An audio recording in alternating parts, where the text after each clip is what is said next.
Hi, everyone. Can you hear me? Is that working? Yeah.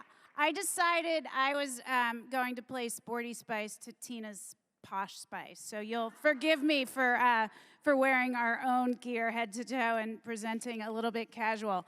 I have notes. So I am really happy to be here with you guys today for the second year in a row. This is my favorite place to be. I'll give you a little bit of a background about myself, and then I'll get going. We have an exciting panel for you today. So I am Jen Say. I was an elite gymnast as a child. I was a 7-year national team member and the 1986 national champion. I am very proud of my athletic achievements. Thank you. I started sports just 2 years. I started gymnastics 2 years after Title IX passed. I'm old. I started in 1974. I am so grateful for the passage of Title IX. I would not be the person that I am today without sports, without the resilience, perseverance. That's where I learned how to get up when I fall down, and I have fallen down a lot in the last 5 or so years. So thankfully, I had sports to teach me that. Title IX is at risk, as you all know, and we're going to talk to some young women who are pushing back.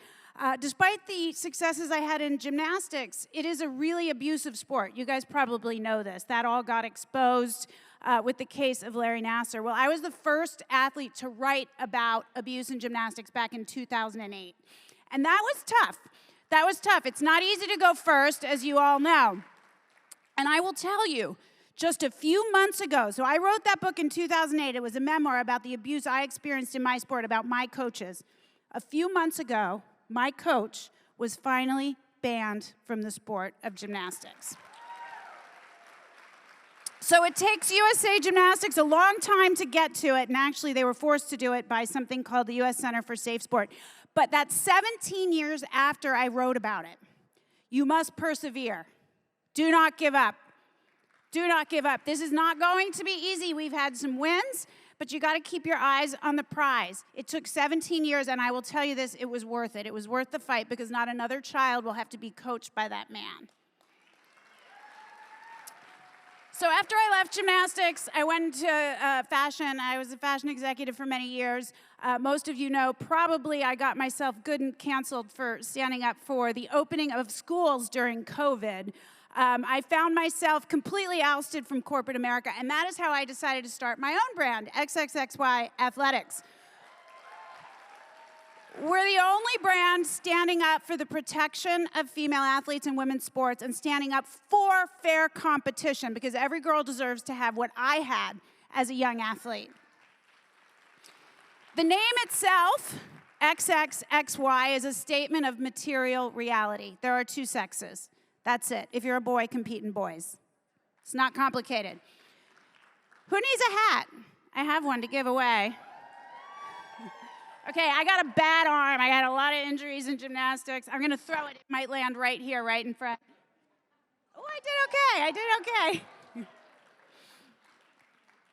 That wasn't too bad. I could never throw. I didn't play any ball sports. Anyway, people ask me all the time, why were kids and free speech the hill you were willing to die on? Because I really did mess up my own career trajectory, although I'm having more fun now.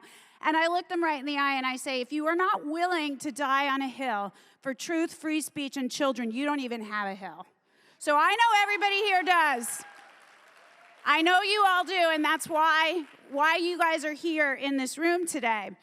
We're making progress. There was an executive order signed in February to protect women's sports. You guys know that. I was proudly in the room, standing right behind the president. He handed me his papers when he was done.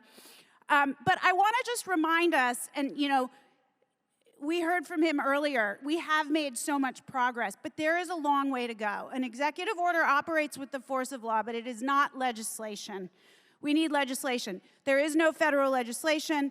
In 25 states across the country, blue states, there are still boys competing in girls' sports.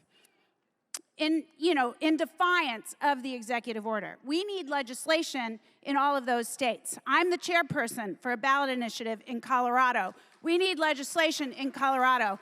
But I believe in the power of the culture, first and foremost. Legislation and politics are downstream from culture.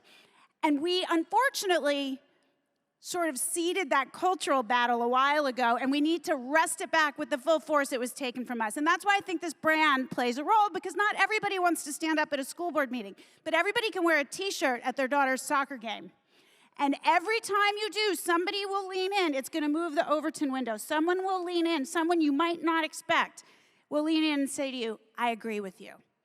And then they'll get a t-shirt. And then suddenly, you know, the silent majority isn't so silent anymore. We need to make our views known. And once the majority, there's 80% of us, speaks up, the laws will change, I promise you.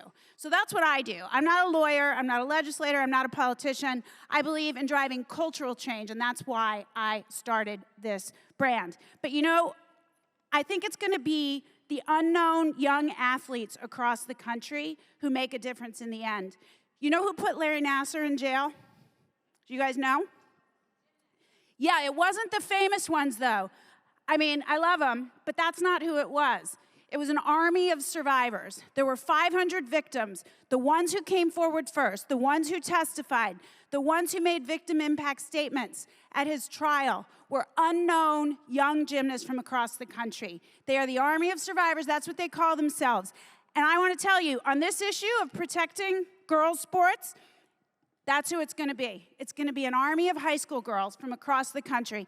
Not a single professional athlete that is currently competing, not a single Olympic-level athlete that is currently competing has spoken up. Not one. You think we're done? We are not done. Not a